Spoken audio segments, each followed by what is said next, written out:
What's going on, YouTube? Got another knife review here for you today. Today we're going to be looking at a very special knife in my collection.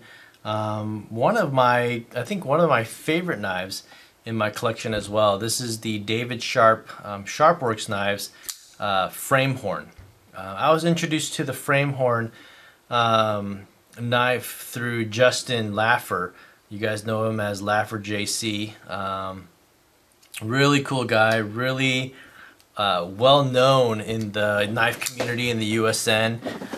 Mostly, I mean, one because of his personality, two because of his crazy prolific Brad Southard collection. So probably has some of the best knives out there in my opinion. But anyway, I think this was back in Blade 2013. Justin got a number of knives, and he was talking about the frame horn that he just got, and it was the first folder that David Sharp had ever made. And he was just talking about how surprisingly good it was. And back then it was just very simple. It was just titanium or micarta presentation side, or even carbon fiber. With a micarta backspace or whatever kind of backspacer you want. So immediately after I saw that knife, I think that one had a clip point blade. When I saw that, I contacted David and I was like, can I get on your order books? And he's like, sure, absolutely. And for me, it was the first person that I'd ever gotten on the order books outside of Eric at Direware, and then Jake Hoback. Jake was a special circumstance, which I'll talk about a little bit, and then Eric was just order books open and you just place an order for a certain type of knife. And so the reason that that's special, for Direware, I got into the order books to get the Hyper 90, and is basically you have this and this selection, this is all you get. And not to say that that's impersonal or whatever, but it's very kind of business mentality, and and I'm not complaining. The Direware is awesome. I love the Hyper 90, but like any kinds of, my customization was basically, do I want a satin blade or an acid etch blade? Do I want carbon fiber or titanium? Do you want a bronzed or dark stone washed or whatever? And so you're limited to that. And I guess with David at the time, it was sort of the same, like, do you want titanium, micarta, or carbon fiber? And, when he finally emailed me and told me that I was up for my order, I asked him, can we do something a little bit different here? He was already starting to do some, modified Wharncliffe blades and, some other style blades and things like that. So, it's like, I really like the modified Wharncliffe. Have you ever done a bolster lock? And he's like, I've never done a bolster lock. I was like, crap, like, I guess I had to get something simple. I was like, would you mind trying? And he's like, yeah, like, I'd love to try it. And so I gave him some different configurations, the colors that I liked, the anodized bronze with carbon fiber and whatnot. And it's like, have you ever done a floating backspacer? Because I saw some of the knives that Dustin Turpin had been putting out, or Birch had, he's done a lot of floating backspacers, as well as some other, well-known custom makers. And he's like, send me a picture of what floating backspacers look like. And so I sent him some that I found online, and he's like, I'll try it out. And couple of, gosh, I don't even know if it's a couple of weeks, maybe like a week or a week and a half later or so, he contacted me. He's like, all right, I'm done, and I was like, dude, that was so fast. And again, everything was done by hand and whatnot. And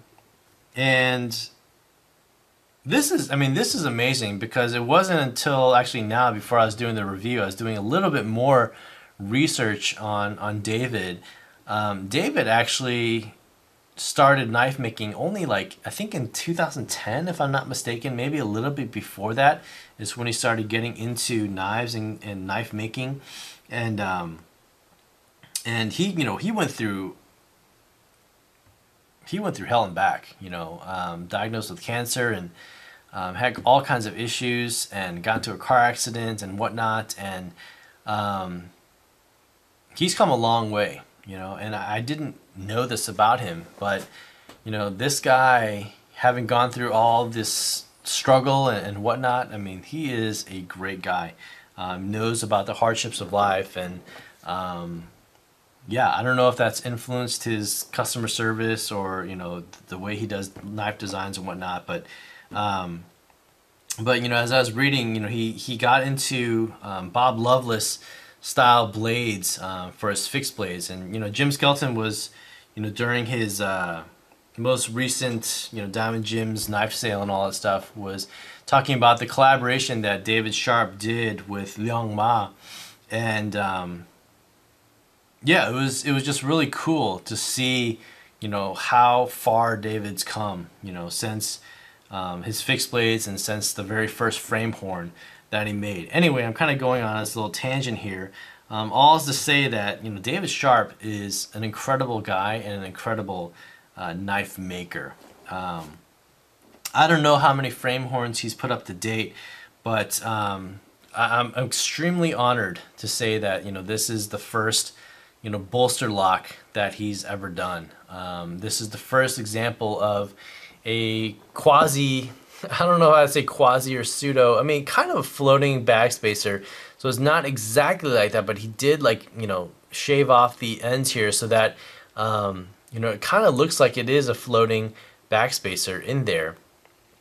In addition, I didn't even ask him for this, but, you know, he put in a Timascus backspacer for me, which was pretty awesome. You know, I'm not a popular or, you know, that well known of a knife guy, especially on, you know, the forums and whatnot. I have somewhat moderate, you know, channel on YouTube thanks to you guys, but this guy went over and beyond, you know, for me, and I'm really just thankful for that. And you know, just an incredible knife. I love the colors of that Timascus inside there. I love the color and the contrast of the bronze bolsters and the carbon fiber, the pocket clip. You know, this is a 3D milled pocket clip. Action on this knife, two-tone as well. Sorry, I got, you know, a little ahead of myself. You know, two-tone blade style on here. So you got the somewhat acid stone washed primary bevel. One thing that I was looking at, every one of his knives are hollow ground. So I think that is in honor of Bob Loveless. Also, this is the first time he did a swedge, you know, on the frame horns. So he did that. He did flats on here as well. So typically he said it was always a high hollow ground, so there wasn't much of a flat on most of his blades, but I planned on using this one, and so I wanted to have a flat so I could mount it in my wicked edge, and everything he complied with perfectly, you know. Super smooth, you know, just falls into the frame right there, and deployment has, since day one, has gotten smoother and smoother and smoother. There was a little bit of stick in the beginning, and it was a little bit hard to deploy. As I continue to open it, it just got better and better. This runs on phosphor bronze bushings, no bearings at all, and it's incredibly smooth and just flings out like crazy, and absolutely no stick whatsoever. And the lockup, you can see, is, I don't know, what, 10%? It's crazy, you know, and it's rock solid, absolutely no blade play whatsoever in this knife. So this is, you know, just an incredibly special knife, and again, for my collection, it is so because really and quite honestly, I kind of have this relationship with David now, and you know, of all the custom knives that I own right now, you know, whether it's this Les Voorhees or this J.W. Smith, the Hoback is special, but say even like this, you know, Curtis F3, this used to be Matt Christensen, so it's kind of special, but I don't have a, you know, relationship with Dave Curtis whatsoever. I've never spoken with Les Voorhees, you know, I've never spoken with J.W. Smith, and that's probably my own problem, if you will. I mean, I'm kind of an introvert by nature, and so I don't really go out of the way to talk to too many people. I should do that, but through email and things like that, I've been able to develop a relationship with, David, and Jake Hoback is another one of those guys that just went over and beyond, for my A10, that had some issues. He built that knife for me. He built a new knife for me, a new A10 for me, for free. I don't have it here with me, but he also, put me on the order for the 815 at the same time, and so I was able to get, these knives, on order, and just have this relationship, with Jake Hoback as well. So when you have that kind of relationship, it really does make the knife that much more special. And so, yeah, I mean, this Sharpwerks, outside of just the aesthetics and how much I love this knife, it's definitely even more special to me, the fact that I know that David built this one with with me, not to sound all cheesy and stuff, but with me in mind. All these other ones I've gotten through secondary, not this one, but I asked Jake to make this double bolstered one, and carbon fiber scales and all those things, right? So that's what makes these knives incredibly special. So anyway, I didn't even talk about the ergonomics and things of this knife. I mean, it's a straight straight line kind of thing with this curved tail in the back. Pocket clip is perfect. The modifying Warncliffe is, in my opinion, is perfect. Actuating, locks, centering, everything, guys, it's perfect, So if you get a chance to get on David Sharp's books, or even just getting a simple frame horn or whatever it is, I would say absolutely go for it. David Sharp is a quality guy, quality knife maker. You saw from Jim's knife sale, those Liangma collaborations, the triple thread, I think is what it's called, is just awesome. So can't say enough about custom maker David Sharp.